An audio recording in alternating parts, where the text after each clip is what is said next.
Welcome to 20th Century Music and Arts. Now, if you've been watching 20th Century Music and Arts for the past 3 years, you know that I love rock music and I love horror movies. So let's bring those concepts together with my top 25 spookiest rock songs.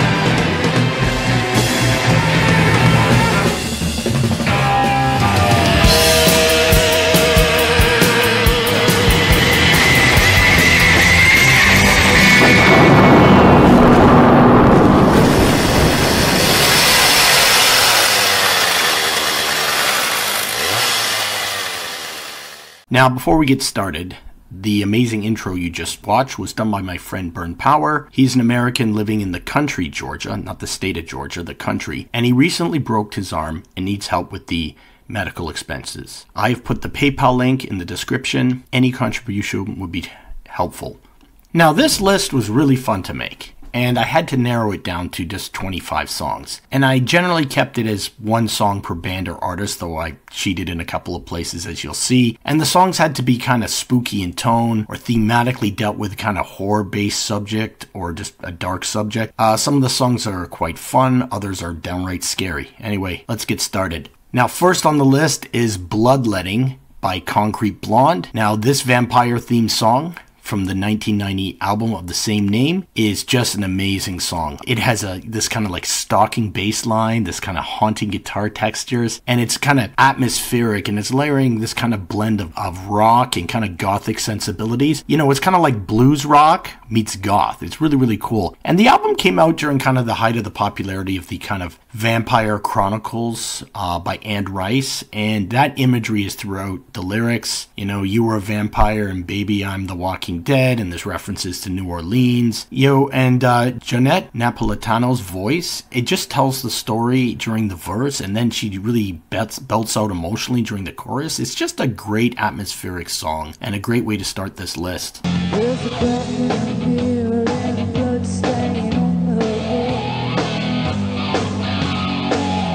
Now next, I have End of Time by Danzig. Basically, Danzig's entire musical output, whether with the Misfits, Sam Hain, or Danzig, could be on this list, so choosing one song, maybe I only chose one, was a little bit of a challenge, but I love the song End of Time from the 1988 self-titled debut. It's such a dark, brooding song. I mean, it starts out with this sort of sinister, broken chord guitar before Danzig's vocals kick in and the dark kind of blues rock kicks in, and it's just a great atmospheric song with, of course, Danzig's baritone vocals creating this overall eerie feeling. I mean, that whole album has a kind of eerie feeling to it, and the song deals with the inevitable occurrence of death and how it lurks to capture its victims. Just great stuff.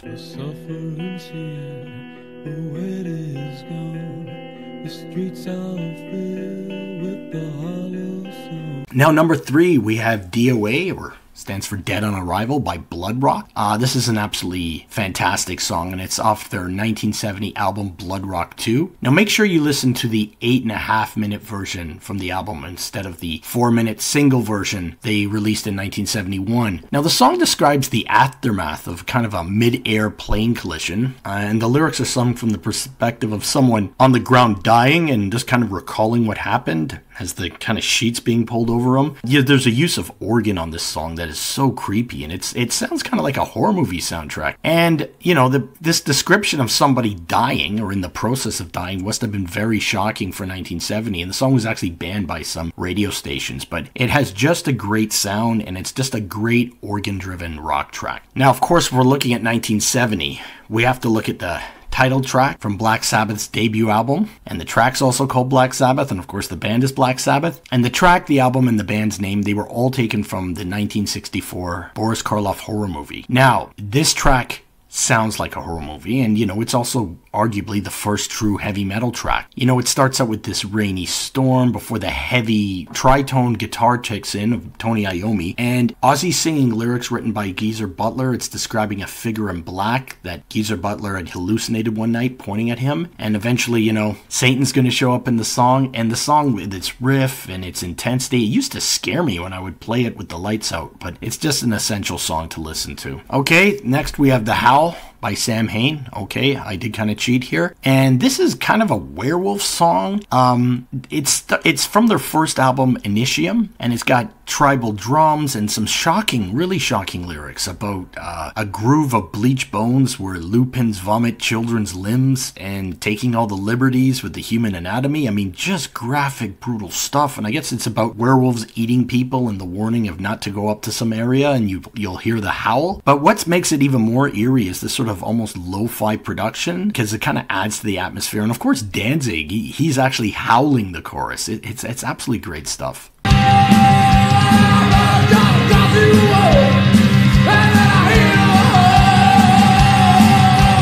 Now, next, we've got Red Right Hand by Nick Cave. Now, again, so much of Nick Cave's material could be on the list, but I'm going to choose one of his more famous songs he wrote with the Bad Seeds, and of course, Red Right Hand from the 1994 album Let Love In. The song is really haunting and very cinematic. It's got organ, it's got kind of a minimal percussion, reverberated guitar, a little bit of bell and piano, and it creates this like noir-like mood. You know, it tells the story of this kind of like mysterious figure, could be anything from a politician to the devil himself, who controls everything behind the scenes. And because it's so cinematic, it's shown up on a lot of things. Most famously, it was part of the Scream soundtrack. So definitely check out Red Right Hand by Nick Cave, a really, really eerie song.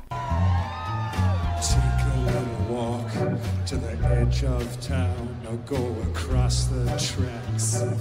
Next, we have Careful with That Axe, Eugene by Pink Floyd. It's one of Pink Floyd's most atmospheric, experimental, and haunting tracks. It's like a showcase of their sonic exploration into like mood, tension, and this kind of abstraction. And it was released as a single in December 1968. It was the B-side to Point Me at the Sky. And, you know, it starts out with a whispery kind of echo-laden keyboard, and bass grooves kind of build slowly in the tension. There's no lyrics, just sort of whispering from Waters. But at the climax, there's this intense, blood-curdling scream, and it fades back down into the eeriness. It's not really like a traditional song, it's more of just like an overall experience. It plays with your expectations, it's kind of hypnotic, and then it's jarring. Great stuff. Okay, at number 8, of course, we've got Bela Lugosi's Dead by Bauhaus, and this is basically the song that kickstarted the whole goth genre. You know, it was only recorded in one 6-hour session in 1979, and it kind of defined the goth aesthetic with lyrics about the funeral of the famous movie star Bela Lugosi, who played Dracula. And you know, at 9 minutes long, the spooky atmosphere gets created by this sort of minimalist, repetitive bass and drums, along with this dub reggae guitar that's been recorded with this tremolo effect. It's really, really cool sounding. And then you got singer Peter Murphy's low vocal. It describes the event of the vampire funeral with the virginal brides and all that. And you know, maybe it was supposed to be humorous, but it's so haunting sounding, and it just it launched a whole new genre. It's just a great experience listening to that song. White on white, translucent black capes, back on the rack. Now, of course, Alice Cooper had to be on the list. And, you know, a big part of his whole output could have made the list as well, but I'm going to choose the one song with probably the most brutal title, Dead Babies.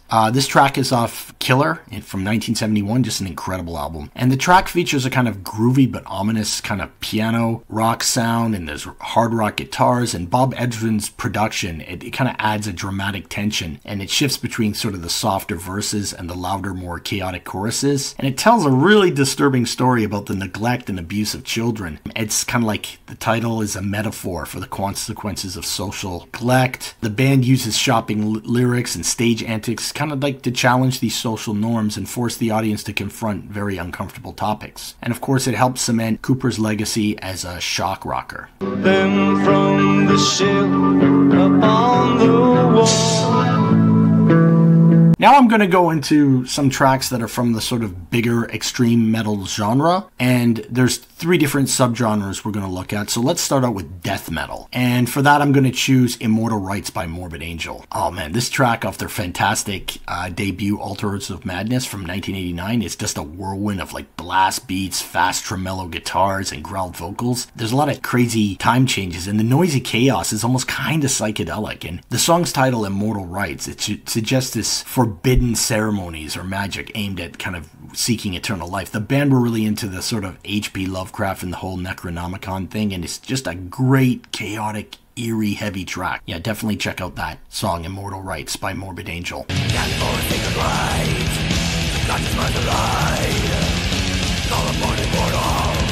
Now let's go to thrash metal, and of course we have to choose Slayer. And one track by Slayer that's very disturbing is Dead Skin Mask. It's from their 1990 album Seasons in the Abyss, and this song was inspired by the real-life serial killer Ed Gein, infamous for making masks and other items from human skin. But you know, Dead Skin Mask, it's a slower, darker, more atmospheric song than the usual thrash metal that Slayer play. It has a sinister groove driven by mid-tempo riffing, eerie guitar melodies, and haunting effects. The mood is ominous and creepy, with a creeping sense of dread, rather than the pure aggression you get from Slayer normally.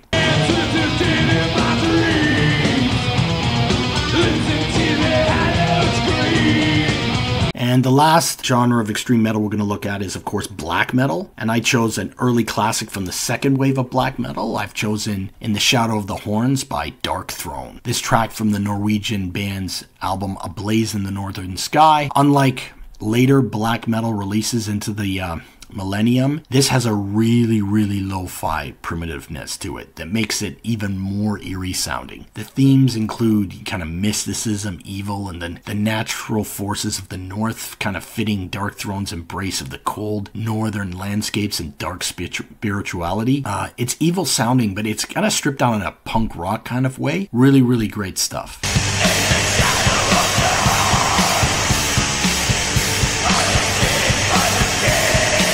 Now let's go somewhere different. We can have the sort of traditional kind of horror imagery, but then we can have that kind of David Lynch surreal horror where something's just not right. And I would choose the track Hello Skinny by The Residents to represent that kind of feel. Now, it's off the Duck Stab EP from 1978, and it describes the life of this grotesquely skinny person simply called Skinny. And it's really, really strange. You got these keyboards and almost chanting in the song. And the whole thing is just unnerving in a Kafka-esque nightmare sort of way. You know, the surrealism, it invites kind of multiple interpretations, but there's no real clear meaning. It's more about the mood and the texture than the narrative. It's really, really strange stuff.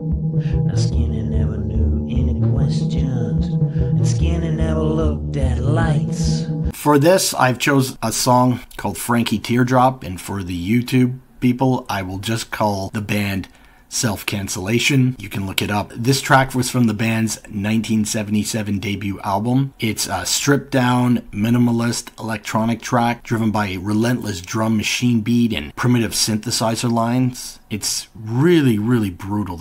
The band basically consisted of keyboards and vocals, and they had this really confrontational style. And this song, wow, it describes a man named Frankie who, after experiencing sort of terrible economic hardship, decides to, like take out his wife and his newborn son and then himself. And the way that it's played is singer Alan Vega, he alternates between just sort of a narrative and this kind of intense, brutal screaming. It's completely shocking and unnerving, this song.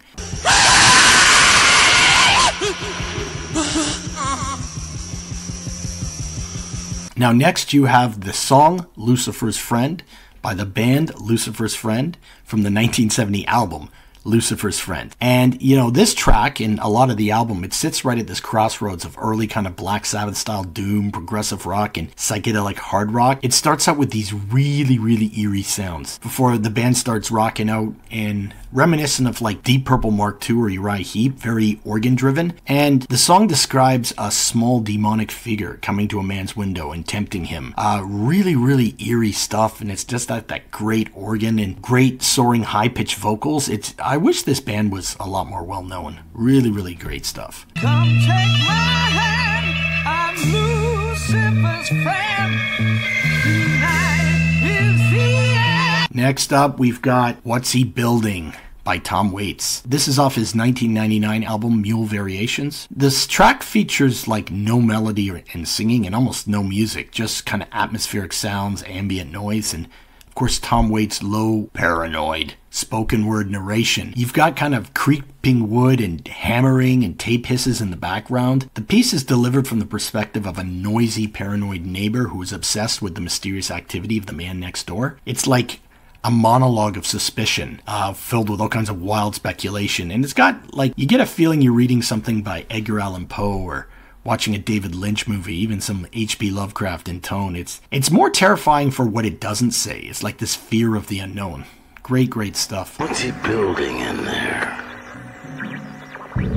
What the hell is he building in there? Okay, next up we have what I believe is one of the most groundbreaking rock songs in rock history, and of course I'm talking about The End by The Doors from their 1967 debut album. This long, extended, kind of raga influenced tracks begins as kind of a slow, hypnotic, minor key ballad. Again, you got this Indian influenced guitar work from Robbie Krieger and Ray Manzarek's droning organ, and then it evolves into this free-form spoken word delivered by Jim Morrison, who's almost in this like trance-like state, and it ends in a cathartic kind of complex climax, both musically and lyrically, and it's dealing directly with the Oedipus complex. And of course, this Freudian moment, it stirred a lot of controversy at the time. It led to the song being banned on some radio stations and nearly got the Doors dropped from their label. But Morrison always viewed the thing as kind of more symbolic and not literal. It's like a ritualized destruction of the past. And it was really used effectively in the opening scenes of Francis Ford Coppola's great film Apocalypse Now. This is the end, beautiful friend. Now, if you just want to hear an album that's just absolutely terrifying, you have to check out Heresy by the Belgian band Unver Zero. Now, the whole album is just scary sounding, but for this list, I'm going to choose the track Jack the Ripper. Now, Unver Zero, they were part of the rock and opposition movement, and they're really challenging the mainstream, pushing musical boundaries, kind of favoring complexity, dissonant, and there's this real chamber music influence. This is like 20th century classical music more than rock, and the mood is often described as kind of oppressive and claustrophobic. It's soundscapes where you feel at ease, and the listener is kind of in this like foggy alley hearing footsteps. It's got a lot of dissonance and unexpected time shifts.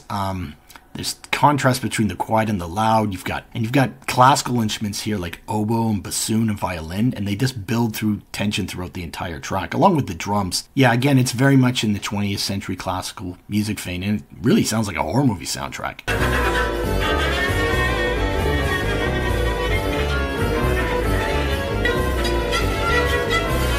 And then we've got Scarecrow by Ministry from their great 1992 album, Psalm 69. You know, unlike the more kind of faster, aggressive tracks on that album, like NWO or Just One Fix, Scarecrow, it slows things down. It's sludgy, it's dirge-like. The guitars are thick, repetitive, grinding. It's almost like doom metal. And the drums are kind of mechanical and plodding. You know, that's what makes it this industrial rock. And it's just ominous atmosphere, suffocating. It's got these loops and distortion and delay. Of course, Al Jorgensen's vocals are like minimal, cryptic. It's this echo-heavy voice, half kind of whispered, half chanted. It's like a slow motion collapse, a decaying machine. It's absolutely fantastic stuff.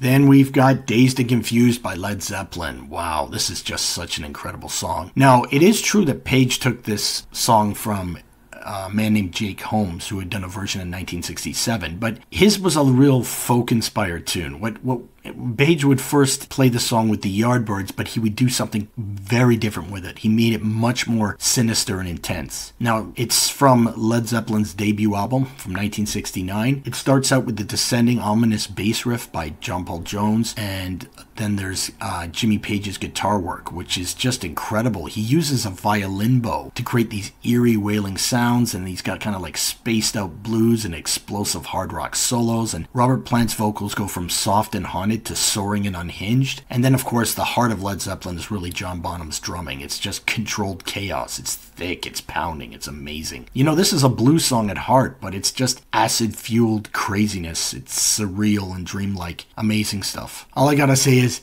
damn you, Will Ferrell and SNL, for almost ruining this song for me.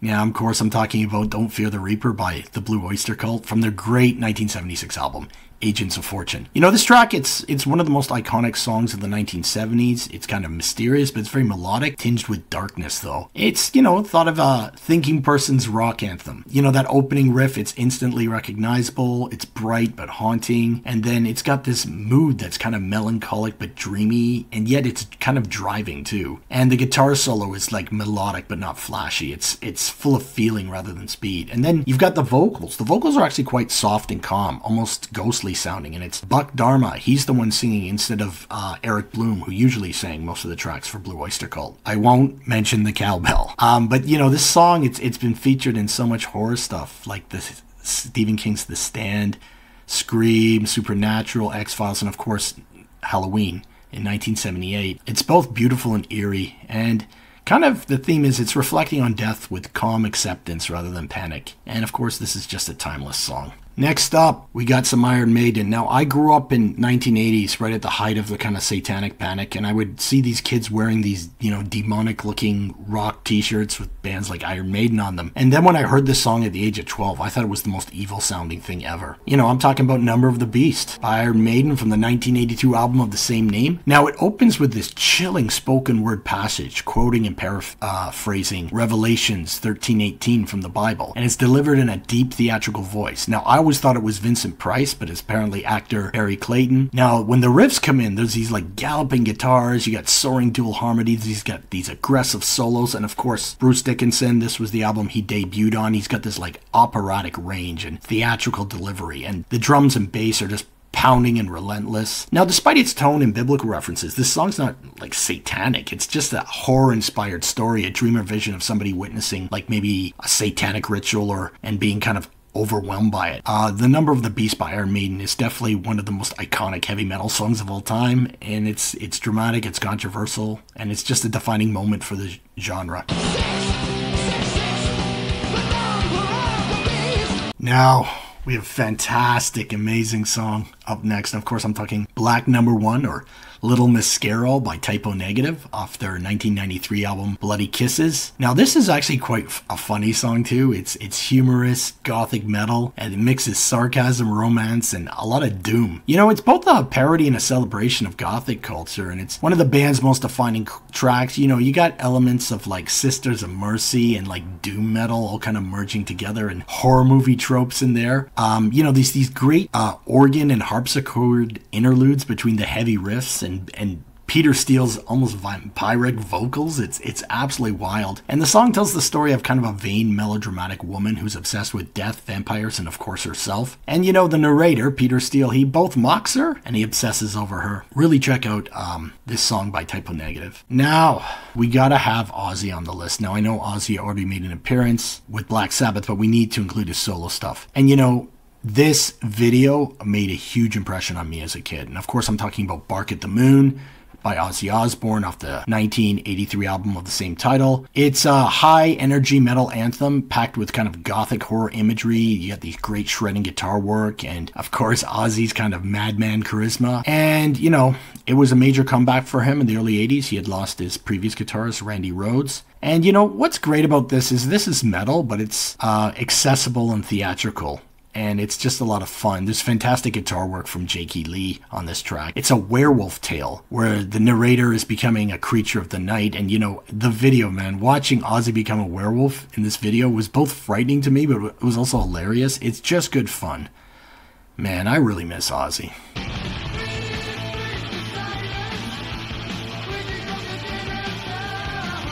Now, last one, we got to do Human Fly by the Cramps. Now, it was released as a single in 1978 and would later appear on the compilation Music for Bad People. You know, Human Fly by the Cramps, it's like a raw, bizarre, unforgettable blast of like psychobilly punk. It blends trashy horror aesthetics, rockabilly grooves, and just twisted humor. It's one of the most famous tracks in the band's catalog, and it helped define their kind of sleazy mutant sound. It's a surreal trash culture character study, you know. It's just wild stuff. You know, think of 1950s monster movie meets sleazy rock and roll. Lux Interior, he kind of moans and wails and draws like a demented form of Elvis. And then the guitarist Poison Ivy, she has these great raw reverb riffs. There's no bass, it's just fuzz and tremolo. And the drums are just primitive and pounding. You know, you feel like you're getting this trashy, swampy B-movie, totally unhinged sound, but it's very self-referential, almost postmodern, with lyrics like 96 Tears and 96 Eyes, which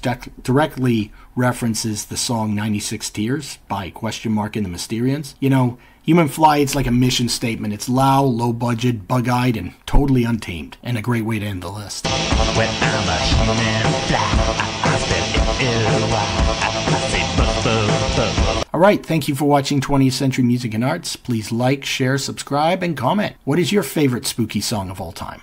Thank you.